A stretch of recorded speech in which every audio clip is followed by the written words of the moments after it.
So we got the government legal news out of the way, and now we're going to take a look at the little punitive penalties that have been handed out, and I just want you guys to be able to spot the difference when you get to applications of justice, because what you can see here for somebody who has done basically aggressive trespassing with a flag and a shirt, and maybe, I don't know, maybe he got those 8 months because he's looking like a cross between Jesus Christ and CM Punk. Perhaps that's what the crime this dude was pleading out to, because what it reads as is, well, basically aggressive trespassing. It's fucking stupid at the end of the day. U.S. Capitol rioter who breached Senate gets 8 months for felony. The first defendant to be sentenced on a felony charge. Not that they found him guilty or anything, it's because he agreed to a plea deal. Once again, the courts and what mainstream media is pushing out there. Oh, we got 400 different charges out there, and people aren't going to rest until justice has been brought. It's like, yeah, and everybody's fucking pleading out for what? Couple months, and then this dude's already been kept up for what? Like, we're working on 6 months at this point, so is he even going to spend any more additional time in jail because he's been kept up as well? I don't know. Maybe it's just time served at this point. And then he's going to get probation. He's going to get a felony fucking record that'll eventually get wiped clean. I'd imagine it's probably a pretty decent plea deal. But this right here, oh, it looks good. Somebody's finally been charged. Somebody's going to be held accountable for the destruction and slight broom work that was needed to clean up all the insurrection. Okay. First defendant to be sentenced to a felony charge for breaching the U.S. Capitol on January 6th will spend less than a year behind bars, a federal judge ruled Monday. Sure, bro. Paul Allard Hodgkins, 38, of Florida. Hey, wasn't the guy who stole the podium from Florida? Those crazy Floridians. Was sentenced to 8 months in prison during a hearing that may set the precedent for dozens of other defendants also facing felony charges in connection with the Capitol riot. Unless you look at what John Schaefer pleaded down to. Time served and probation, but hey, cool, that's whatever. If I had any idea that the protest would escalate the way it did, I would have never ventured farther than the sidewalk on Pennsylvania Avenue. A lot of ellipses there and not a full quote in proper context. I'm a little bit iffy on this. Washington Times does some good stuff, but always got to be skeptical. Hodgkins told the U.S. District Judge Randolph Moss in prepared remarks, "This was a foolish decision on my part." Yeah, exactly. But he didn't do anything. All he did was just go into the building. I don't know. He might have had a case if he would have chose just a different entrance, because there were a lot of cops just letting people in. Should have went to one of those doors, bro. Better luck next time. Prosecutor said Hodgkins did not assault anyone or damage property on January 6th. Then why is he getting 8 months when he joined the mob that stormed the Capitol in an attempt to halt Congress's certification of the 2020 presidential election? Oh my God. How successful were they? Huh? Yeah, they breached the Senate. Okay, cool. But outside of that, nothing really. It gets even funnier from here. The Trump supporter did, however, arrive in Washington ahead of the riot with rope, protective goggles, and latex gloves. What was he getting ready to do? String up some scaffolding and do some window washing? I'm clutching my pearls, which prosecutors said proves he came prepared for violence. Perhaps some of those prosecutors should take that rope and finish the fucking job. They showed the judge a video of the Florida native wearing a red Trump 2020 shirt. Huh? Did he do a fucking wardrobe change? Weird. And carrying a red Trump flag. Oh my God, that's red, just like the Nazis' banner was. Fuck off. Over his shoulder while breaking into the U.S. Senate chambers, an action the defendant told the court was a foolish decision. Yeah, because they didn't accomplish anything, and they just took a bunch of photos, so yeah, it was pretty stupid. That's at least pretty accurate. He pleaded guilty last month to one count of obstructing an official proceeding. Oh, okay, cool. I'll just go back and take a look at all of the people that have been charged and the people who have been properly prosecuted with all of those. We'll just go back and take a look at all of the people that stormed the Wisconsin state legislature in protest, all of the ones that crowded into the Capitol during the Brett Kavanaugh protests. I bet you there's a ton of those that are out there. Weird. Nothing? Oh, exactly. Selective prosecution. And anyways, yeah, which carries a maximum 20-year prison sentence. He got 8 months. They just wanted a headline off this.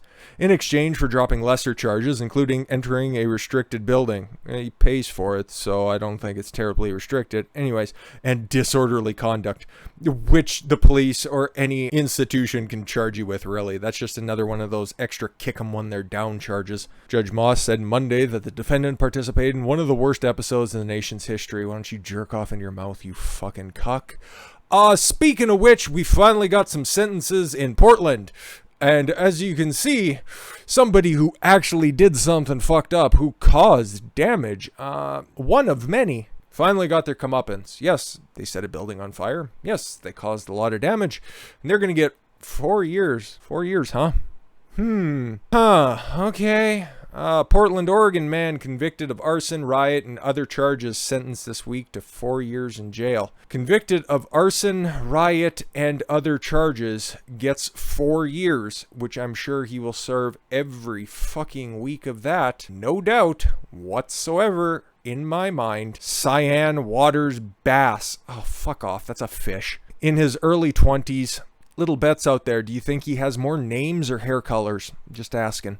Pleaded guilty in state court last week to 5 counts, including first-degree arson. Gets 4 years. Fucking really disincentivizing complete and utter destruction of Oregon. Good fucking job. Bass was involved in a riot on September 23rd. Unfortunately, I couldn't pick that out of a lineup because it was just happening for over 150 fucking days straight. And there's still shit going on whenever these little idiots decide that they just wanted to put on all of their black jumpsuits and go out there and hang out with their soy-filled friends. It's fucking great time, guys. Nobody holds us accountable. Except for this retard. Bass used a wrist rocket slingshot to damage windows in the Justice Center. Oh, okay, so he was actually trying to destroy an official building. Gets 4 years, okay. A government building in downtown Portland that houses a police precinct before using a flammable liquid to set the building on fire. Oh, destroying a federal building. Oh my God, gets 4 years. You see... The politicization of the justice system is happening right in front of our eyes, and nobody cares. And nobody cares. The damage amounted to more than $46,000. Meanwhile, Phil Brooks over here didn't break a fucking thing. When police officers moved to disperse the riot, Bass ran away because they're all real men. Just like those other Antifa members who stormed the beaches on D-Day. That hurt to actually say that, and I was just trying to make a joke. But he then ignited a Molotov cocktail. Okay, so this motherfucker uses a slingshot, flammable liquid, a Molotov cocktail. Oh, and wait, there's more. Police officers found white marbles on Bass, which I'm sure he puts, as well as a clear bottle with an unknown liquid. Okay, so he was trying to make an IED. Gets 4 years. Woo! Wow! Liberal privilege or what? Honestly. But yeah, that's a picture of the motherfucker. Hey, to my shock, he just has, long soy-filled hair? That's fine, I guess, but no rainbows. Just a little fucking wonky eye, so I'd imagine he was probably using some of those marbles on himself to just try to comb his hair straight, but yeah, he got a little bit too avarice, I suppose. Bass still faces federal charge for arson. Okay, good, so maybe he'll go away a little bit longer, but... And you know what? These are federal charges, so it looks like when Trump deputized... I think it was the sheriff's department there. They were allowed to arrest people and charge them with federal crimes. At least it looks like it's going to be going somewhere. But at the same time, the DOJ is run by Merrick Garland and those idiots at this point. So, am I holding out hope that justice is going to be served for Portland? Are the Trailblazers ever going to win the NBA title? Yeah, exactly. Boy. And just another fun-filled story. I didn't talk about this because it's one of those quasi-pop culture topics that I just couldn't bother to give a fleeting shit about. This Nexium sex cult, the dude who was running it was a total creep, and he was branding bitches, and he ended up getting 100 and some odd years for just running this, for all intents and purposes, just adult orgy, Jim Jones style. That's fair and not fair, and probably deserves a much more nuanced conversation somewhere down the line, but again, we find another thing, his second in command. The Ghislaine Maxwell to his Jeffrey Epstein was Allison Allison Mack. If you watched television in the 90s, you probably recognize the person. Yeah, the Smallville actress, late 90s, early 2000s. She was also getting bitches, grooming bitches, getting them all together. But instead of getting an equal, or at least a comparable charge to the leader of the cult, she gets 3 years in prison. This hurts my soul more than comparing war veterans to vegans. Like this one right here. There is a two-tier justice system, okay? And people like this would be running around yelling about it. Not Allison Mack in particular. I don't know what her affiliations are. But it would just be these white women championing about, oh, there's such injustice and black people go to jail more than white people. And don't look at the statistics or anything to try to explain that away. It's just so unjust. They're right. They're right. Men and women who commit the exact same crime get a disproportionate penalty, okay? The men, for the most part, end up getting the fair end of sentencing, okay? Do they eventually get politically prosecuted, like say Derek Chauvin gets some extra time because it was a high-profile case? Sure, fair enough. But then you get these retarded charges, like the one case that we were talking about, one that sticks in the back of my mind. It was one of those ones that was a part of an entire list of lesser crimes that weren't really getting that much coverage. But I remember all of the numbers that were associated to this. Like it was a stepfather and a mother, long and short of it, beating and ended up starving a 6 or an 8-year-old to death, okay? And the stepfather, because, oh yeah, he's the father in this one, he gets 25 to life, right? And then what did the woman get? Oh, well, she helped out and she pleaded down, so she's only going to get 2 years for assisting in the premeditated murder of starving her child. Something needs to be addressed here, because this shit, at the end of the day, you can keep making the arguments that prison is supposed to be rehabilitative, but it's also supposed to be a deterrent. It's also supposed to be a punishment for crimes committed against society. And this right here, if the big guy in charge, he gets over 100 years. I'm not too sure if it's 120 or whatever it is. He gets 100 years, you get 3 because you write a letter saying that you're feeling wee sorry. I don't buy it. And I don't care. You helped in the ruining of a bunch of people's lives. 3 years is not just. And you won't even end up serving all of it. I will guarantee you'll be out on parole within a few months. It always happens. Allison Mack sentenced to 3 years in prison for her role in a NXIVM sex cult. Federal judge Wednesday, this was from a couple weeks ago, sentenced Smallville actress Allison Mack to 3 years in prison for her role in a purported self-help group that prosecutors say doubled as a secret sex cult. All the details explain it as such. Mack pleaded guilty in 2019 to various crimes, including extortion and forced labor. She was running a slavery ring. Okay, gets 3 years. Justice. When she was a high-ranking member of NXIVM, the upstate New York group led by Keith Rainier, who is now serving a 120-year prison sentence. Yeah, okay. Mack appeared before a U.S. District Court Judge Nicholas Gafaris in Brooklyn to learn her fate. Based on federal sentencing guidelines, Mack faced 14 to 17 and a half years. Gets 3. The prosecutors said the actress deserved less time because her cooperation with the investigators.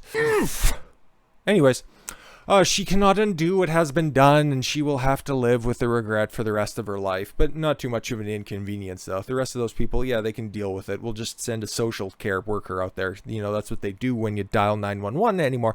Yeah, you're just going to get a fucking, some dumpy little fucking Hispanic broad will just come down from human services, and they'll just talk about your feelings. Meanwhile, you're getting rolled up on, you're getting fucking 6 gangbangers hanging outside of a Buick Regal, taking aim over some vendetta started by somebody stepping on their fucking shoes. But nah, dude, there's justice abound. Mack's lawyer said in a court finding last week, but Miss Mack still holds the potential to be valuable to society. What? She hasn't worked in a long time. She's been busy running a fucking sex cult. As a family member, friend, and as a helper of those in need, and as a cautionary tale. Yeah, why don't you employ her when she gets out? Also, in last week's filing, Mack, 38, says she understands the physical and emotional pain she inflicted on cult victims. Okay, well, here's the deal then. If you know what you fucking did, you're going to have to face justice at some point. But no. I have experienced overwhelming shame. Oh, okay, cool, that's good. Just pat her on the head and just let her go. As I have worked to accept and understand all that went on and all that I chose, Mac wrote, devoting my loyalty, resources, and ultimately my life to. Rainier, she said, was the biggest mistake and greatest regret of my life. Me. I'm sorry to those of you that I brought into Nexium. 3 years. 3 years. Matt continued, I am sorry I ever exposed you to the nefarious and emotionally abusive schemes of a twisted man that I helped perpetrate and keep going for all those years, but I won't be held accountable for them. I am sorry that I encouraged you to use your resources to participate in something that was ultimately so ugly. Dude, I can't take any more of this shit. This bitch fucking skates because what? She's a pretty face? Because people know her name? That's a modern day justice system. You just cry to the right people and then you eventually just fucking skate. As long as you vote the right way and you got the right fucking set of genitalia between your legs. Unbelievable. We're going to dive into some pop culture-y stuff here at the end. We got some weird casting choices and I guess kind of a little touch on some sports stuff because, yeah, we got to put a bow on this one. It's been weird. With that said, I thank you all very much for the gift of your time. I've been Don Consuelo. I want you to follow your gut and get after it. Catch y'all later.